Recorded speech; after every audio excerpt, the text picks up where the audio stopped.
Viewer note: this story is purely fictional and intended for entertainment purposes only. However, some content may be disturbing to certain audiences.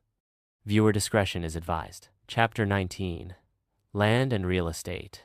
Under the new global framework, all land and property, every inch of soil, every single building was formally defined as collectively owned by all citizens of each nation. As a result, all pre-existing land and housing contracts from the old era were uniformly converted into a new legal form: conditional long-term lease agreements. And at the heart of every one of these contracts, just one line: short, simple, uncompromising. Must make full use of the property.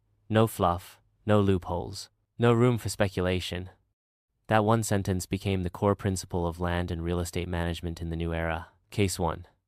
The Jinxiu Tower, in West City's Central District. Once a towering glass skyscraper, the pride of a real estate tycoon, a symbol of wealth, height, and success. But it had sat empty for 3 full years. Its marble lobby was coated in dust. The once shiny surfaces reflected nothing but the disappointed faces of visitors. Then, one day, a government notice was posted on that dusty counter. Recall notice. No one expected it to become the beginning of a rebirth. When the notice officially took effect, and the government launched a public auction process, 7 bidding teams showed up at the auction hall, all competing for that once untouchable building. Starting bid, 1 yuan. A young architect in work pants, holding a tablet, squinted at the info and raised an eyebrow. The building has 30 floors above ground, valued based on residual material worth.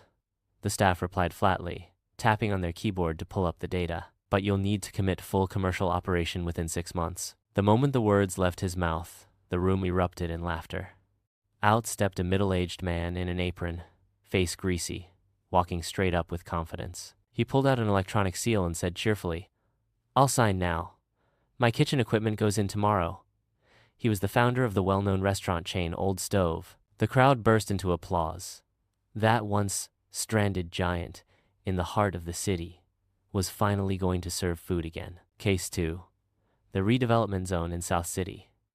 When the recovery team pushed open the rusted door of an old residential unit, a thick wave of mold hit them.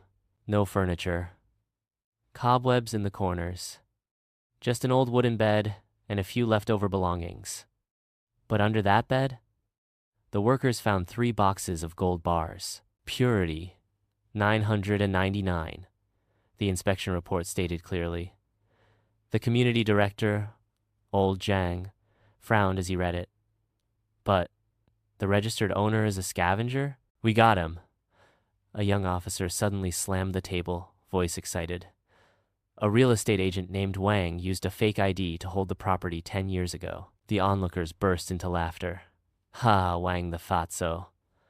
He was complaining about the policy being too strict this morning. Well, now he lost his gold and his face. Case 3. The Wutong Cooperative Housing Project. On the other side of the city, a self-built community project called Wutong showed how ordinary people, under the new system, could come together to create their own living spaces. It was a cooperative formed by 12 teachers, just approved by the government. On-site, construction robots were compacting the foundation, sending out rhythmic thuds like beats for a future yet to be built. The project leader, Professor Li, adjusted his glasses and pointed at the blueprint as he did the math for his neighbors. After the government subsidy, cost per square meter, just 3,200 yuan. Not bad, huh? A materials dealer, old Chen, smirked through a cigarette. My kid insists on installing some smart toilet. That's gonna blow the decoration budget. Laughter rippled through the crowd, full of hope and genuine affection for the new system. Night falls. The city speaks. As night fell, the West City Urban Management System popped up with a real-time report. Commercial vacancy rate, 0.7%. Residential vacancy rate, 0.3%. Almost zero idle space. At a night market stall, vendors noticed something interesting. That well-dressed real estate agent who used to stroll around with clients, always in a suit, Wu, the property guy, he was now selling stir-fried noodles. Standing in front of a sizzling wok, flipping spatulas in the steam, he called out to regulars. I spent 5 years showing apartments, not a single deal.